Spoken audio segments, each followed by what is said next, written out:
যে দুজন আসামি পলাতক রয়েছেন তাদেরকে ফিরিয়ে আনার ব্যাপারে রাষ্ট্র দুই ধরনের পদক্ষেপ নিতে পারেন। একটি হচ্ছে ভারতের সাথে সম্পাদিত 2013 সালের যে অপরাধীর বহিঃসমর্পণ চুক্তি অর্থাৎ এক্সট্রাডিশন ট্রিটি 2013, সেই চুক্তি অনুযায়ী আমাদের এখানে যেহেতু মানবতা বিরোধী অপরাধের দায়ে তারা সাজাপ্রাপ্ত হয়েছেন, তাদেরকে বাংলাদেশ ভারত সরকারের কাছে ফেরত চাইবে এবং ভারত সরকার যদি আইনের শাসন ন্যায় বিচারের প্রতি শ্রদ্ধাশীল হয় তারা সেই আসামিদেরকে ফেরত প্রদান করবেন এবং তাদেরকে বাংলাদেশে ফেরত আনার মাধ্যমে তাদের উপরে যে সাজা দেওয়া হয়েছে সেটা কার্যকর করা যাবে।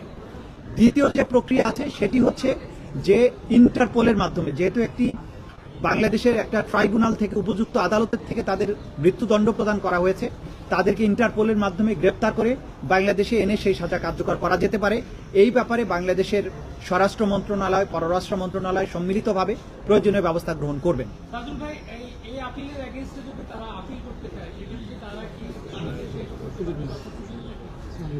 যে কোনো আদালতের আদেশের বিরুদ্ধে যদি আপিল করতে হয়, যেমন আমাদের এই মামলায় এই সাজার বিরুদ্ধে 30 দিনের মধ্যে আসামিরা চাইলে সুপ্রিম কোর্টে আপিল দায়ের করতে পারবেন, কিন্তু সেই আপিল দায়ের করতে হলে পলাতকরা কেউ করতে পারবেন না, কারণ পলাতক ব্যক্তির আইনগত কোনো অধিকার থাকে না। তাহলে আপিল করতে হলে তাকে অবশ্যই এসে বাংলাদেশে আত্মসমর্পণ করতে হবে এবং জেলে গিয়ে তিনি তখন সুপ্রিম কোর্টের কাছে তার সাজার বিরুদ্ধে আপিল দায়ের করতে পারবেন। যদি আত্মসমর্পণ না করেন তাহলে তার রাইট অফ অ্যাপিল থাকবে না। এই মামলার একটা অবজারভেশনের কথা জানতে চাচ্ছিলাম যে ট্রাইব্যুনাল কি মনে করেন যে এটি কি ব্যাপক এবং পরিকল্পিত হত্যাকাণ্ড ছিল, এই বিষয়ে ট্রাইব্যুনালের অবজারভেশনটা কি? দেখুন, আমরা বারবারই বলেছি এবং আদালত এটা কিন্তু বারবার পরিষ্কার করেছেন যে ক্রাইমস এগেইনস্ট হিউম্যানিটি অর্থাৎ মানবতার বিরুদ্ধে অপরাধ হতে হলে তাকে দুটো শর্ত পূরণ করতে হবে। যে অ্যাটাক বা আক্রমণের মাধ্যমে মানুষ যে হত্যা হয়েছে সেই অ্যাটাকটা হতে হবে ওয়াইড স্প্রেড অথবা সিস্টেম্যাটিক।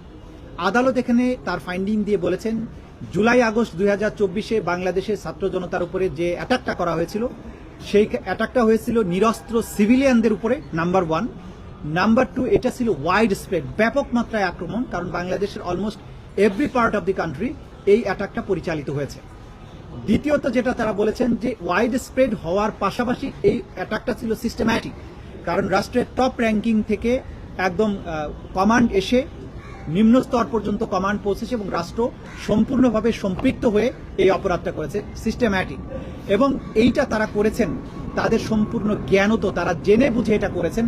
বাংলাদেশে কোথায় কত লোক মারা গেছে, কি আক্রমণ হচ্ছে, কি অস্ত্র ব্যবহার হচ্ছে, সব সম্পর্কে এই অপরাধীরা যারা সাজাপ্রাপ্ত হয়েছেন তারা প্রত্যেকে জ্ঞাত থেকে তাদের নলেজের মধ্যে থেকেও তারা এই অপরাধ সংগঠন করেছেন।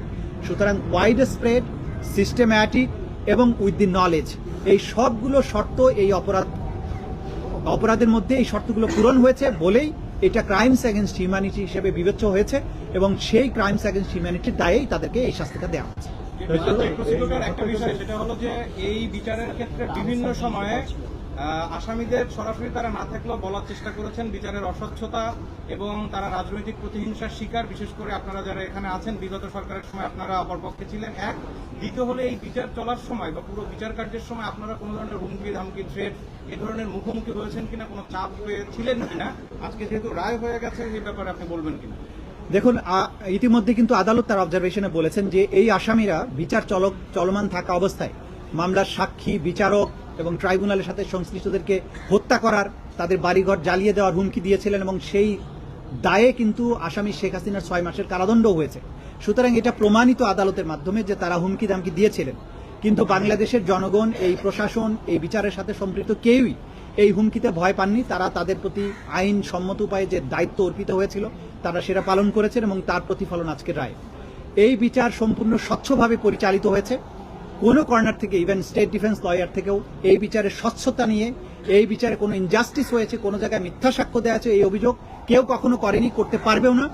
গোটা দুনিয়ার সামনে এই বিচার হয়েছে, আপনারা সাক্ষী ছিলেন, আমরা কখনো কখনো এগুলো লাইভ টেলিকাস্ট করেছি।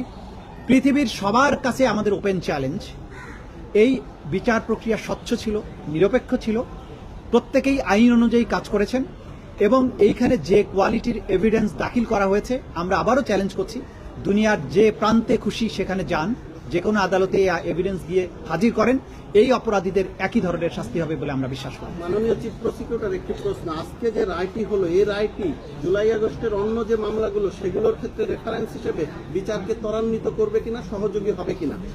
ডেফিনেটলি যে এই ক্রাইমস এগেইনস্ট হিউম্যানিটিতে টপ কমান্ডারদের দায় যেখানে প্রমাণিত হয়েছে, সেটি পরবর্তীতে নিচের টায়ারের যে সমস্ত কমান্ডাররা আছেন বা ব্যক্তিরা যারা ক্রাইমস এগেইনস্ট হিউম্যানিটির সাথে সম্পৃক্ত, তাদের অপরাধ প্রমাণের ক্ষেত্রে ডেফিনেটলি একটা জুডিশিয়াল ডিসিশন হিসেবে এই রায়টি কাজ করবে এবং সেটা যথা নিয়মে যতটুকু প্রয়োগযোগ্য হবে সেভাবেই প্রয়োগযোগ্য হবে। তবে প্রত্যেকটি মামলায় প্রত্যেকটি আসামির বিরুদ্ধে এভিডেন্সগুলো স্বতন্ত্রভাবেই দেয়া হবে এবং প্রত্যেক আসামিকে তার নির্দোষিতা প্রমাণের যথোপযুক্ত সুযোগ দেওয়া হবে।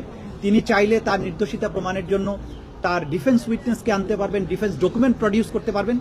এই রায় একটা নজির হিসাবে কাজ করবে, কিন্তু প্রত্যেকটি আসামি বা প্রত্যেকটি মামলার বিচার স্বতন্ত্রভাবেই অনুষ্ঠিত হবে। এই যে রায়টা হলো, এটার মৃত্যুদণ্ডের সুনির্দিষ্ট কোনো সময়ের আইনি সময় ধার্য করে দেওয়া হলো বিভিন্ন নাম্বার থেকে? যেটা এখন আজকে আমি আপনাদেরকে বলতে পারি, গত সারা রাত ধরে আমাদের সকল বিজ্ঞ প্রসিকিউটরগণের নাম্বারে বিদেশ থেকে অধিকাংশই ভারতীয় নাম্বার থেকে তাদেরকে টেলিফোনে কল করা হয়েছে, তাদের নানান ধরনের গালাগালি, অশ্লীল কথাবার্তা বলা হয়েছে, গালাগালি করা হয়েছে। এগুলোকে আমরা খুব একটা আমলে নেই না, কারণ একজন অপরাধী যখন বুঝতে পারে যে সে অপরাধ করেছে এবং তার সাজা অত্যাসন্ন, তো তখন সে তার এই জাতীয় আচরণ তার অপরাধ প্রবণতাকে নির্দেশ করে। এগুলোকে আমরা আমলে নিচ্ছি না। অপরাধীরা তাদের চরিত্রই প্রকাশ করছে, কিন্তু তাদের এই সমস্ত দম্ভ, হুমকি, বাংলাদেশের মানুষকে ন্যায় বিচার প্রাপ্তির জন্য তাদের যে আকাঙ্ক্ষা, ন্যায় বিচার প্রাপ্তির জন্য তাদের যে প্রচেষ্টা, এখান থেকে কোনো অবস্থায় এক চুলো হটাতে পারবে না। এই সাজা যদি তারা আপিল করতে চায় তাদের তো অবশ্যই দেশে আসতে হবে। 30 দিন সময় আছে আইন অনুযায়ী। আজকে থেকে 30 দিনের মধ্যে তারা আপিল করতে পারবেন। অর্থাৎ আজকে থেকে 30 দিনের মধ্যে তারা যদি এসে আত্মসমর্পণ করেন, তাহলে তারা সুপ্রিম কোর্টে আপিল করতে পারবেন।